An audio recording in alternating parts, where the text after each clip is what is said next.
에서 벗어나야 합니다. 오늘 본문을 보면 이런 편견과 선입견에 사로잡혀서 하나님이 주신 기회를 놓친 사람들의 이야기가 나옵니다. 이 편견과 선입견 때문에 예수님을 배척하고 예수님을 만난 기회를 놓치는 경우입니다. 오늘 본문을 보면 이렇게 되어 있습니다. 예수께서 거기를 떠나서 고향으로 가시니 제자들도 따르니라. 예수님께서 갈릴리 호숫가 가버나움에서 사역을 하시던 중에 제자들과 함께 고향을 찾으셨다는 것입니다. 여기서 말하는 예수님의 고향은 갈릴리 내륙 지방에 있는 나사렛을 말합니다. 예수님께서 고향 나사렛에 가셔서 가장 관심을 두셨던 것이 회당입니다. 그래서 안식일에 회당에서 말씀을 전하셨습니다. 당시 회당에서는 그 회당을 방문한 선생들에게 회당장인 성경을 가르칠 수 있는 기회를 주었습니다. 예수님께서는 이미 이 회당에서 선생들이 성경을 가르친 것을 듣고 자라셨기 때문에 당시 상황을 잘 알고 계셨습니다. 그래서 저들에게 꼭 필요한 말씀만을 가르치셨던 겁니다. 그런데 저들의 반응이 놀랍습니다. 갈릴리 지역 곳곳에서 환영을 받으시고 그 많은 무리들이 예수님의 말씀을 듣고 싶어서 구름처럼 모여드는 것과는 사뭇 달랐습니다.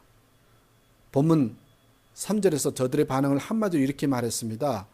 예수를 배척한지라. 고향 나사렛 사람들이요, 예수님의 가르침을 듣고 환영하기는커녕 배척했다는 것입니다. 그래서 결국은 예수님께서 고향을 떠나실 수밖에 없었던 결과가 초래되어 버린 것입니다. 오늘 본문을 보면 저들이 예수님을 배척한 이유를 알 수 있습니다. 한마디로 말하면 저들 마음속 깊이 자리고 잡고 있던 이 편견과 선입견 때문입니다. 마치 집을 방문한 귀한 손님들을 향해 짖어대는 개들처럼 저들 마음속에 못된 개 두 마리, 뭐예요? 편견, 선입견, 이것이 날뛰고 있었기 때문이었습니다. 그러면 저들 마음속에 도사리고 있던 편견과 선입견은 무엇이었을까요? 저들로 하여금 예수님을 영접하지 못하게 하고 배척하게 만들었던 편견과 선입견이 무엇이었을까요? 또한 오늘 우리가 가지고 있는 선견 중에 반드시 이것은 버려야 된다 라는 편견과 선입견을 말씀해 주고 있기도 합니다. 자, 첫 번째는요, 학벌에 대한 편견과 선입견이었습니다. 오늘 보면 2절에 보면 회당에서 예수님의 말씀을 듣고 깜짝 놀라면서 저들이 했던 첫 번째 말이 무엇입니까? 이 사람이 어디서 이런 것을 얻었느냐? 이 사람이 어디서 이런 것을 얻었느냐? 사실 나사렛 사람들은요, 지난 30년 동안 예수님을 보아왔습니다. 변변한 교육을 받은 일이 없다는 것을 잘 압니다. 교육이라고는 해봐야 회당에서 가르쳐주는 초등교육이 전부였습니다. 고등교육을 받으려면 그 당시에 예루살렘으로 유학을 했어야 됐거든요. 그러나 예수님께서는 당시 고등교육을 받기 위해서 고향을 떠난 일이 없으셨습니다. 당시 회당에서 성경을 가르치려면 적어도 고등교육을 받아야만 했습니다. 랍비가 되는 교육을 받든지 바울처럼 성경학자가 되는 대학자 문화에서 사사를 받으면 더 환영을 받았습니다. 그러나 예수님께서는 그런 교육을 받지 못한 분이라는 사실을 저들이 너무나도 잘 알고 있었거든요. 그런데 그분이 하시는 말씀 들어보니 깜짝 놀란 것입니다. 지금까지 회당에서 들어본 그런 어떤 성경 가르침과 비교할 수 없을 정도로 권위가 있는 말씀이었던 것입니다.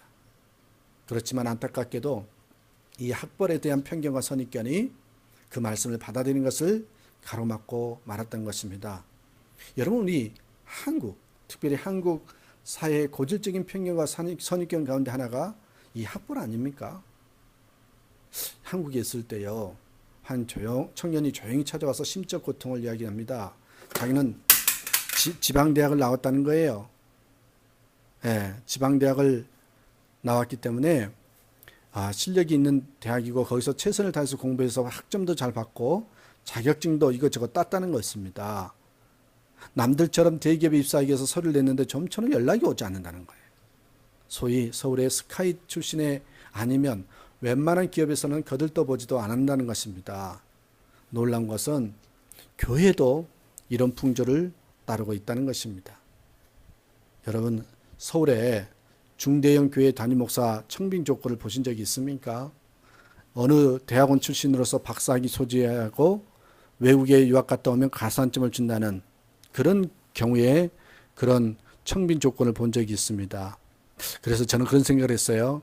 만일 예수님께서 오늘날 한국에 오신다면 절대로 목회하실 수가 없을 거라는 거죠. 여러분, 이 학벌, 편견과 선입견 버려야 합니다. 두 번째입니다. 예수님 배척받았던 이유가 뭐냐면 과거에 대한 편견과 선입견 때문입니다. 과거. 2절 말씀에 보시면 회당에서 예수님의 말씀을 듣고 깜짝 놀라면서 저들이 했던 두 번째 말이 뭡니까? 이 사람이 받은 지혜와 그 손으로 이루어지는 이런 권능이 어찌 됨이냐. 사실 지금 저들이 보고 있는 예수는 지금까지 자기들이 알고 있던 예수가 아닙니다. 자기들이 알고 있는 예수는 저런 놀라운 말씀을 할 수 있는 지혜의 사람이 아니었습니다. 그리고 자기들이 알고 있는 예수는 회당장 야요의 딸을 살릴 수 있는 능력의 사람이 아니었습니다. 그래서 저들이 하는 말이 이게 도대체 어떻게 된 일이냐고 묻고 있는 것입니다. 제가요 전도사 시절에 겪었던 일입니다. 아동 수련을 떠나는데요. 한 엄마가 찾아오셔서 신신당부합니다. 우리 아이는 아침을 먹지 않습니다. 대신 이런 것저런 그 간식을 좀 챙겨 주시라고. 좀 당황스러웠습니다. 초등학교 6학년 아이 하나를 별도로 챙겨주는 일도 번거로울 뿐더러 만일 그럴 경우 혹시 공동체에서 그 아이가 따돌림 받지 않을까라는 우려 때문이었습니다. 그런데요, 웬일입니까? 수련에서요, 이 아이가요, 아침을 너무나도 잘 먹는 겁니다. 그리고 정말 맛있다고까지 합니다. 그래서 물어보니까 집에서는 늘 아침에 엄마가 토스트하고 시리얼을 준답니다. 근데 그게 하도 많이 먹어서 유치원 다닐 때 그게 너무너무 싫어서 엄마한테 아예 자기는 아침을 먹지 않는 못된 아이라고 생각하고 있다는 것입니다. 사실요, 우리가 이런 편견과 선입견을 가지고 있는 경우가 많습니다. 누군가의 과거에 대한 나름대로 생각이 사로잡혀서 그 사람을 제대로 판단하지 못하는 경우가 많습니다. 그래서 사람에 대한 오해를 낳는 경우가 있지요. 그렇게 여점을 잊지 마시길 바랍니다. 우리 예수님 배척받았던 요 과거에 대한 편견과 선입견 우리들도 가질 수가 있습니다. 버리셔야 됩니다. 세 번째는요, 배경에 대한 편견과 선입견입니다. 배경. 3절에 보면 해당해서 예수님의 말씀을 듣고 깜짝 놀라면서 저들이 했던 세 번째 말씀을 보면 이 사람이 마리아의 아들 목수가 아니냐? 야고보와 요셉과 유다와 시몬의 형제가 아니냐? 그 누이들 위와 함께 여기 있지 아니하냐 하고, 사실 저들이 지금 예수님의 말씀을 들었는데 그 말씀은요, 목수가 할 수 있는 수준의 말씀이 아니었습니다. 랍비나 대학자들 수준에서 할 수 있는 말씀이었습니다. 게다가 예수님께서는 과부의 아들로 가난하고 보잘것없는 집안 출신인데 어떻게 저런 수준의 말씀을 할 수 있는지 도무지 알 수가 없다는 것입니다. 배경이 그런 배경이 아니라는 거예요. 오늘도 우리 사회에서는 한 사람을 평가할 때 그 배경을 중요한 기준으로 삼습니다. 한 예로 고향이 어디냐고 묻습니다. 지역적인 편견과 선입견 때문입니다. 부모님이 뭐 하시냐고 묻습니다. 학교는 어디 나오냐고 묻습니다. 그래서 사람을 제대로 평가하지 못할 때가 많습니다. 오늘 본문을 보면 안타깝게도 예수님의 고향 사람들은 이런 잘못된 편견과 선입견 때문에 예수님을 배척하고 말았습니다. 자기들 위해서 일부러 찾아오신 예수님을 배척하고 만 것입니다. 복음을 전해주시고 복을 내려주시기 위해서 오신 예수님을 배척하고 만 것입니다. 4절에 보면 예수님께서 안타까운 마음으로 이렇게 말씀하셨습니다. 선지자가 자기 고향과 자기 친척과 자기 집 외에서는 존경을 받지 못함이 없느니라. 그래서 결국 고향을 위해서 변변한 도움을 주지 못한 채 떠나실 수밖에 없었던 것입니다. 예수님께서 얼마나 안타까우셨을까요? 그래서 6절에 이렇게 말씀하셨습니다. 그들이 믿지 않음을 이상히 여기셨더라. 저들의 편견과 선입견이 결국은 예수님을 믿지 못하게 만들었던 것입니다. 그 편견과 선입견이 여러분 결국은 저주의 원인이 되었던 것입니다. 자, 그러면 이런 편견과 선입견을 넘어서려면 어떻게 해야 될까요? 이게 중요하죠. 이런 편견과 선입견을 넘어서려면 어떻게 되느냐? 첫 번째입니다. 우선 겸손해야 합니다. 겸손해야 됩니다. 야고보서 1장 5절에 보면 이렇게 말씀하고 있습니다. 너희 중에 누구든지 지혜가 부족하거든 모든 사람에게 후히 주시고 꾸짖지 아니하시는 하나님께 구하라. 그리하면 주시리라. 우리 자신의 지혜가 부족함을 인정하는 태도가 우선 중요하다는 말씀입니다. 하나님 앞에서 내 경험, 내 지식, 내 판단 이런 것들이 충분하지 않고 완전하지 않다는 것을 겸손한 자세로 인정하는 태도가 중요하다는 말씀입니다. 그래서 어떤 판단을 하려고 할 때, 특히 어떤 결정을 내리려고 할 때가 중요합니다. 하나님의 지혜를 구해야 합니다. 사무엘하 2장 1절에 보면 이런 말씀이 기록되어 있습니다. 그 후에 다윗이 여호와께 여쭈어 아뢰되 내가 유다 한 성읍으로 올라가리이까. 다윗은 그토록 집요하게요, 자기를 추격하던 사울 왕이 죽고 백성의 여론들도 다윗밖에는 왕이 될 사람이 없다고 했습니다. 그때 다윗은 겸손하게 여호와께 지혜를 구했습니다. 어떻게 해야 하겠느냐고 여쭈었던 것입니다. 자칫 다윗은 자기 욕심에 따라 판단할 수 있었습니다. 지금 벌어지고 있는 상황에 따라 판단할 수 있었습니다. 사람들의 여론에 등 떠밀려 판단할 수 있었습니다. 그러나 보십시오. 겸손하게 하나님께 여쭈었습니다. 다윗다운 강점, 다윗다운 모습입니다. 오늘도 우리에게 이런 자세가 필요합니다. 겸손하게 주님의 지혜를 구해야 됩니다. 성급하게 판단하면 여러분 편견과 선입견에 휘둘릴 수 있습니다. 그래서 여러분, 내가 어떤 결정을 내릴 때 정말 지금 내 모습이 겸손한 모습을 가지고 있는가? 겸손한 모습이 아니면 편견과 선입견으로서 그르칠 수 있다. 그래서 겸손한 그런 심령이 있을 때 결정 내리는 것, 그게 편견과 선입견을 넘어설 수 있는 방법입니다. 저와 여러분 겸손하길 간절히 축원합니다. 두 번째입니다. 이 편견과 선입견을 넘어서려면 어떻게 해야 되느냐? 말씀을 따라야 됩니다. 말씀이 기준되어야 됩니다. 말씀을 가장 우선시해야 된다는 것입니다.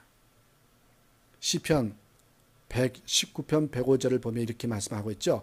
주의 말씀은 내 발의 등이와 내 길의 빛이니이다. 여러분, 시인은 늘 말씀을 앞세우는 삶을 살고 있다는 것을 노래하고 있습니다. 어두운 밤길을 걸을 때 등불을 켜고 그 등불이 보여주는 길을 따라 인생을 걷고 있다는 말씀입니다. 우리가 어두운 밤길을 걸을 때 등불이나 랜턴 없이 나서면 실족하게 됩니다.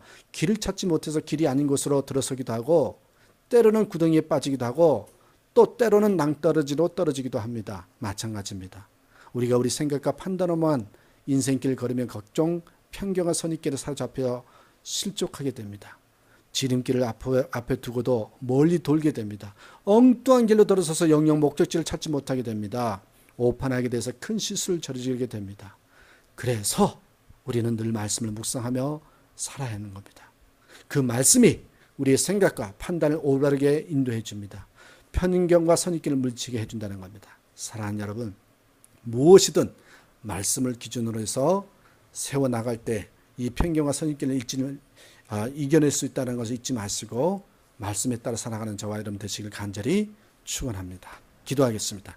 하나님 감사합니다. 오늘 새벽에 주신 말씀, 편견과 선입견 때문에 그 귀하고 그 복이 되는 그 구원의 근원이 되시는 예수님을 배척할 수 있다는 것을 깨달아 편견과 선입견을 넘어서는 저희들 되게 하옵소서.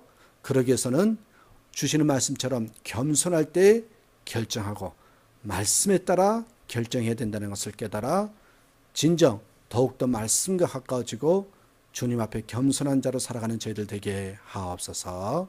예수님의 이름으로 축복하고 기도하옵나이다. 아멘.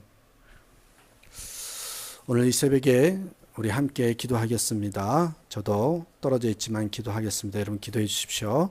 오늘 금요일인데요. 111 선교 비전이 잘 준비되어 열매 맺도록, 또한 6명의 셀 리더가 주신 사명 잘 감당하도록, 마음에 품고 있는 전도 대상자를 위해서, 섬기는 선교사님과 연약한 교우를 위해서 기도 부탁드리겠습니다. 자, 오늘도 주신 말씀에 따라 살겠습니다. 그런 마음으로 주여 힘차게 부르고 주님 앞에 나아가겠습니다.